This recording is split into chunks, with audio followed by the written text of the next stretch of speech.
సదుపాయం అందాలి. ఇదివరకు చంద్రబాబు గారిని ఎందుకు అభిమానించే వాళ్ళం? జన్మభూమి అని పెట్టి ఆఫీసర్ మన ఏరియాకి తెచ్చాడు, మనం ఏదైనా అడిగితే సమాధానం చెప్పేవాడు ఉన్నాడు. అదే కదా ఆయన మీద మనకు వచ్చినటువంటి అభిమానం.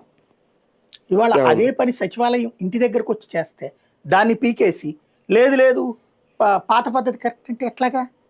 అప్డేటెడ్ కదా ఏ రోజుకు ఆ రోజు. నిన్నటికంటే నేడు గొప్ప, నేటికంటే రేపు ఇంకా గొప్పగా ఉండాలా.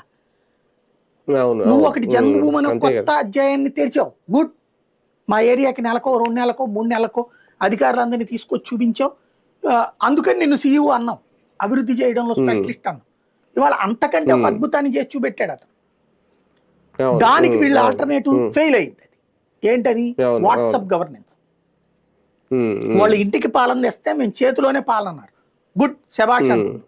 తెరా చూస్తే నిన్న అదేది మొన్న మెసేజ్ వచ్చింది అనమాట నాకు, మీరు అదేది వాటర్ ఛార్జీలు తర్వాత ఇంటి పన్నుకు సంబంధించి ఇంత అని చెప్పేసి దాంట్లో కొడదామని ఎంత సేపు కొట్టినా సరే వర్కౌట్ కాదు.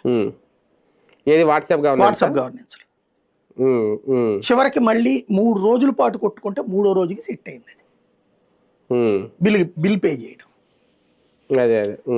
ఏంటంటే వ్యవస్థల్ని ఎప్పటికప్పుడు అప్డేట్ చేసుకోవాలి. మీరు అప్పట్లో ఈ ఆస్తి పన్నులు ఇవి కూడా వాలంటీర్లే కట్టి